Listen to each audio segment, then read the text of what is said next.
Morning বন্ধুরা, আবারও চলে এসেছি শ্রাবন্তীর সংসারের একটা নতুন ব্লগ নিয়ে তোমাদের কাছে শেয়ার করতে। তোমাদের কেমন লাগছে অবশ্যই জানিও। তো আজ ওকে ব্রাশ করিয়ে আমি চলে গেছিলাম রান্না করতে, আর ওর ওইদিকে কাণ্ড দেখো কি করে বেড়াচ্ছে। কি করেছো তুমি এখানে? ইস, কি অবস্থা! কি করেছো তুমি? এটা খেলা হচ্ছে? হ্যাঁ,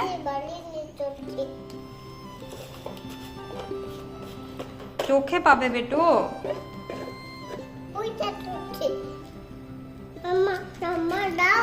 কি দেব? কি দেব? রুমাল? রুমাল দিয়ে তুমি পরিষ্কার করবে? ওগুলো কাকাই বকবে কিন্তু।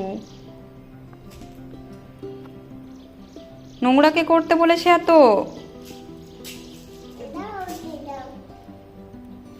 আর তোমার হাত পা গুলো কি হবে? আমি তো ঝাড়ু দিয়ে দেবো। হাত পা গুলো কি এত নোংরা? না, গামছা তো মুছবে না, স্নান করাতে হবে। চলো, সাবান মেখে চান করবে।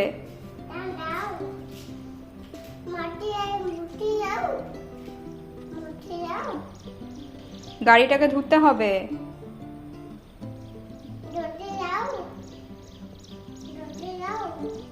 তোমাকে আমি কি বললাম? একটু মতো খেলো। নোংরা করতে বলেছি আমি? দেখতে পেলে ও কি কাণ্ড করে বেরিয়েছে। একটু খেলতে দিয়েছিলাম বাইরে, যে আমি রান্নার কাজে ব্যস্ত ছিলাম তার মধ্যে এ ঘুটিয়ে রেখেছে। তো এরপর সব কাজ ছেড়ে দিয়েই আমাকে আগে ওকে স্নান করিয়ে নিতে হলো। ভেবেছিলাম একটু পরে করাবো। তো ওকে স্নান করিয়ে আমি চলে যাই আমার কাজ করতে।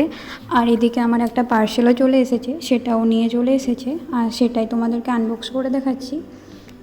এটা ছিল একটা লাইট স্ট্যান্ড এবং মোবাইল হোল্ডার, যেটা 7 ফিট পর্যন্ত লম্বা করা যায়। আমার খুব অসুবিধা হচ্ছিল ভিডিও করার, কোথায় ফোন রাখবো, কিভাবে রাখবো, অনেক কিছুই প্রবলেম হওয়ার জন্য এটা কিনে নিই। তো যাই হোক, কেনাটা সার্থক হয়েছে, খুব কাজে দিয়েছে এটা আমার। এবার চলে যাই রান্না করতে। আর কারেন্ট ছিল না, তাই একটু অন্ধকার এসেছে। আর জানো তো, জানলা যে খুলবো সেটাও পারি না, কারণ ওইদিকে ব্যালকনিটা পরিষ্কার পরিচ্ছন্ন নেই। আর যেহেতু থাকবো না 2-3 মাসের জন্য, কতই আর ইউজ করব, তাই ওই দিকটা খুলিও না, আর ইউজও করা হয় না। খুব কমই জানলাটা খোলা হয়, কিছুক্ষণের জন্য খুলে রাখলেও আবার বন্ধ করে দেওয়া হয়, কারণ প্রচুর পোকামাকড়ে ভর্তি ওই সাইডটা। পার্মানেন্টভাবে থাকলে হয়তো এগুলো ব্যবস্থা করতাম, কিন্তু যেহেতু থাকবো না তাই এতটা পরিষ্কার করি না। যেগুলো ইউজ করি সেই রুমগুলোই শুধু পরিষ্কার রাখার চেষ্টা করি। আর জানো তো, সকালে উঠতে অনেক দেরি হয়ে গেছিলো, তাই অনেক কাজ পড়েছিল। তো চলো, আগের দিনের কেচে রাখা জামা কাপড়গুলো এবার মেলে নিতে যাব ছাদে। মেলতে একটা কমেন্টের রিপ্লাই দিয়ে দিই। একজন আমাকে জিজ্ঞাসা করেছে আগের ব্লগে, যেদিন আমি সিনেমা দেখতে গেছিলাম আমার বাচ্চাকে নিয়ে প্রথম, সেখানে জিজ্ঞাসা করেছে এত ছোট বাচ্চাকে নিয়ে আমার অসুবিধা হয়েছিল কিনা।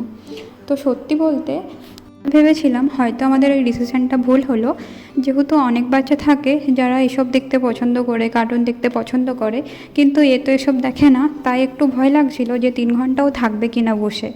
যাই হোক, কোনো রকমই কিছু অসুবিধা হয়নি। প্রথম 1-2 ঘন্টা দেখার পরে ও ঘুমিয়ে গেছিলো। আর ইন্টারভেলে ওকে একটু বাইরে নিয়ে যাওয়া হয়েছিল একটু মুড ফ্রেশ করার জন্য। আর শেষ টাইমটা মুভিটার এতটাই ইন্টারেস্টিং ছিল যে ও দেখেছিল সেটা, তবে ও অনেক কিছুই বুঝতে পারেনি, শুধু বুঝতে পেরেছে যে ওটা সিংহ মামা। তো সেই হিসাবে ও একটু দেখেছিল।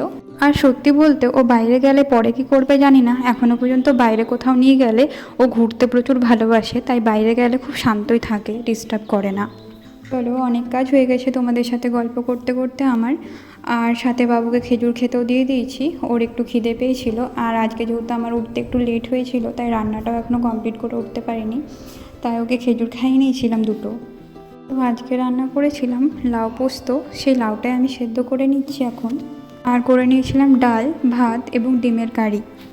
রান্না করতে করতে দেখতে পাই নিজের হাতে লেবু খেয়ে পুরো জামাতে, নিজের শরীরে লেবুর রস লাগিয়ে নিয়েছে, তাই সেগুলোকে আবার চেঞ্জ করে নিই। কতবার যে দিনে জামা কাপড় চেঞ্জ করতে হয় ওই জানে, আর আমিই জানি। এরপর চলে যাই পোস্ত বাটতে।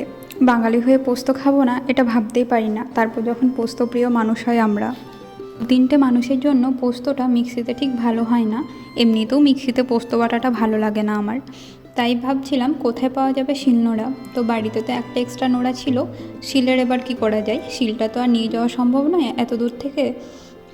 তাই ওই জোগাড় করে দিয়েছিল একটা গোটা পাথর, যেটাতেই আমি এখন পোস্ত বাটি। একটু পোস্ত হলে ওটা বেটে নিতে খুব সুবিধা হয়। আর আগের বছর যেহেতু ফ্রিজ ছিল না, এবছর ফ্রিজ থাকাতে ওটাও একটা সুবিধা হয়েছে যে অনেকটা পোস্ত বাটা হলে আমি ফ্রিজে রেখে নিতে পারি। তো বেটে নিয়ে রান্না করে এবার চলে গেছিলাম বাইরের যেগুলো মেলা ছিল সেগুলো তুলে নিয়ে গোছাতে। ছাদেরগুলো তো কোনো অসুবিধা নেই, ওগুলো রোদ পাচ্ছে না, থাকলেও হবে। বাইরেরগুলোই আগে নিয়ে চলে এলাম এবং গুছিয়ে নিলাম। এরপর সবাই খাওয়া দাওয়া করে নিয়েছি, তারপর চলে গেছিলাম একটু রেস্ট নিতে। আর বাবু তো আগে ঘুমিয়ে নিয়েছে, তাই যখন আমরা ঘুমো করতে যাই তখন এই দুষ্টুমিগুলো করে।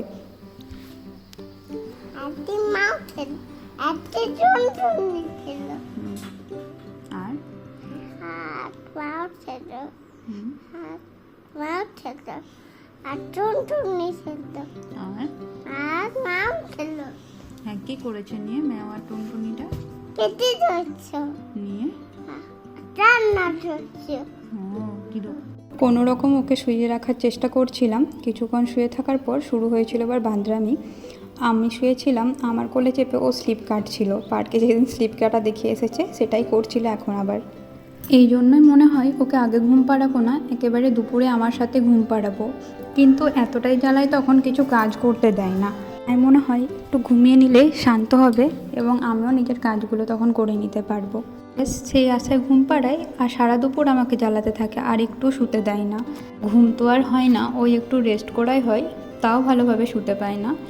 সারাদিন মাতন করে বিছানাটার কি অবস্থা করে দেখো। ভেবেছিলাম দুপুরবেলায় চলে যাব সবজি আনতে, কিন্তু সারাদিন রেস্ট না হওয়াতে একটু রেস্ট নিয়ে নিয়েছিলাম আর বিকেলবেলা রেডি করে চলে গেছিলাম সবজি আনতে। আর যেদিন আমরা দেখে বাড়ি আসছিলাম সেদিনই দেখেছিলাম একটা মেলা পড়েছে, তাই ভাবলাম ওকে একটু ঘুরিয়েও নিয়ে আসা হবে আর সাথে আমাদেরও ঘোরা হবে। তাই সবার প্রথম চলে গেছিলাম মেলাতে ঘুরতে। প্রথমে জানতাম না কিসের মেলা ছিল, তবে আমাদের মেন উদ্দেশ্য ছিল বাবুকে ঘোরানো, বাবুকে সব কিছু দেখানো।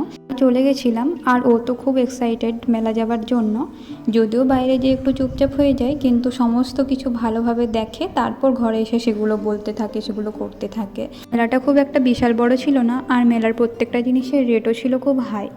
হাই বলতে যেগুলো আমরা ওয়েস্ট বেঙ্গলে কিনে থাকি সেগুলোই এখানে ডবল দামে বিক্রি করছে। মেলাটা একটু ঘুরে ঘুরে দেখে নিচ্ছিলাম যে কী কী জিনিস আছে আর কোনো জিনিস আমাদের দরকার আছে কি না যেটা কিনতে হবে, তাই একটু ঘুরে ঘুরে দেখে নিচ্ছিলাম সমস্ত কিছুই। মেলা আসার আগে বাবুকে জিজ্ঞাসা করছিলাম ও কিসে চাপতে চায় আর কি কিনতে চায়। তো ওর ইচ্ছে ছিল ট্রেন গাড়িতে চাপার, তাই আমরা চেপে নিয়েছিলাম ড্রাগন ট্রেনটাতে। এই সব কিছুতে চাপতে কিন্তু আমার বেশ ভয় করে, কিন্তু আমি দেখছিলাম ও বেশ এনজয় করছিল। আর ওর বয়সে বাচ্চাগুলো কিন্তু কান্না করছিল, তবে ও সেটা একদমই করেনি। এরপর চলে গেছিলো গাড়িতে চাপতে, আর বসে থেকে ওর স্টিয়ারিংগুলো ঘোরাতে খুব অসুবিধা হচ্ছিল। তাই কিছুক্ষণ পর দেখছি ঘুরতে ঘুরতে নিজেই নেমে গেছে, দাঁড়িয়ে দাঁড়িয়ে স্টিয়ারিংগুলো ঘোরাচ্ছে। চলো, এই পর্যন্তই ছিল আমাদের মেলা ঘোরা হয়ে গেছে। এবার চলে যাব বাড়ি, আর বাড়ি যেয়ে রান্না করতে হবে। আজকে কোনো রকম কিছু করে আসিনি। এরপর সবজি কিনে নিয়ে বাড়ি চলে গেছিলাম। চলো, আজকের মতো ব্লগটা এখানেই শেষ করলাম। তোমাদের কেমন লাগছে আমার ব্লগগুলো অবশ্যই জানিও, আর কোনো রকম ভুল ত্রুটি থাকলে সেটাও জানিও। ভিডিওগুলো ভালো লাগলে লাইক এবং কমেন্ট করো অবশ্যই, এবং শেয়ার করে দিও। আর প্লিজ অবশ্যই সাবস্ক্রাইব করে নিও। টাটা, গুড নাইট, সবাই সুস্থ থাকুন এবং ভালো থাকুন।